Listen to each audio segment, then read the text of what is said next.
His legs are too long. I was eating some dirt.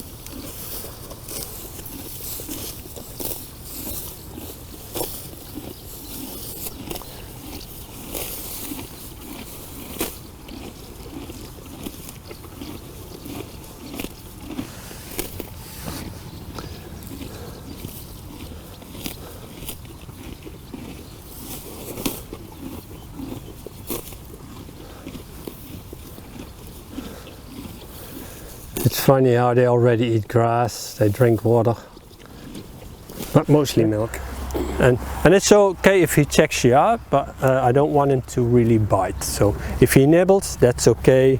If he checks you out, grabs your shirt a little bit, that's okay. But if you have the idea that he's biting, like now he's kind of biting, then I just put my finger in here and say, well, you can bite it, but then it goes in and then he throws it out himself. So don't be harsh, be nice and smooth, but give him something that you say, no, that's not what I want. See, and now, see, now he throws it out himself. Yeah? So it's a nice way to say that's not what I want. Like I said, he's more bold, so I want to have more time with him to do nothing, but he's walking around and he's pushing on the camera woman. So in the meantime, I'm just gonna say, okay, maybe I can use my rope and hold him a little bit. Hold him, ask him backwards. Very good. Ask him backwards again, see? And that's super duper. So now you can see, like, we learned him this a couple of days ago. And now you see, if you paint a nice painting on this blank canvas, it stays there. So I gave just a couple of ounces of pressure and he came back off that pressure pretty easy. So I hope I'm right, I hope I did the right thing, and the most important thing, we want to preserve that. So pay attention that you if you play with this horse later on, the foal, you be as light as possible and check your release is pretty important. Yeah. So if you get a nice answer, you give a release. Yeah. Because the release is what teaches him the answer. See, now he's walking away a little bit, that's okay. I'm just walking behind. That's how I stay in shape myself. Yeah, see, oh, see how nice, Look at my fingers, it's just a couple of ounces. Now I'm waiting, now he's pushing, he's trying. He said, well, I'm not so sure. See, I'm not so sure, and I'm waiting, there he comes. Super duper, yeah. And then I let the rope slide. I'm not gonna ask too much at once. Yeah. So now I have the rope around his withers. So let's call it a wither rope.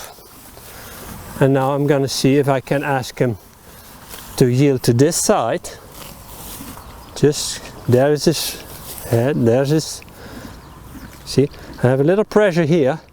So now I'm waiting for him to watch here. There he came, there he got him, super duper. So, like what I do now, I'm start asking him forwards later on with this wither rope. And the thing is that I don't want to ask him forwards by his head and certainly not by his pole. So now I have a little pressure on it. See if I can get a little weight or something this way.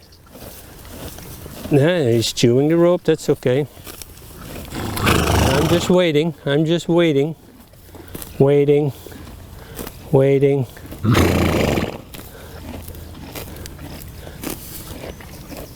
Maybe I'm building up a little pressure, just a little bit.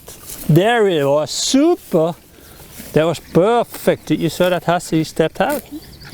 Yeah, that was perfect. Yeah. And this is how we start getting him to yield forwards, not by the pole, because the pole is very sensitive, very scary for a foal. So I'd rather have it this way. And behind the butt is what I did before. That's easier to understand. That's why I started with the butt. But now now I have to walk with him. That was good. And now try to go to the left, to his left. Yeah. Just try. I'm waiting for him to think it through. He has to think the answer.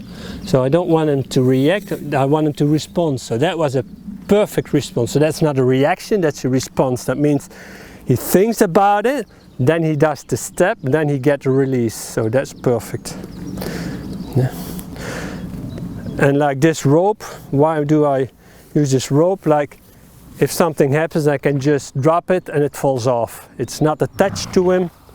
Yeah, very good. And now they're gonna play, yeah!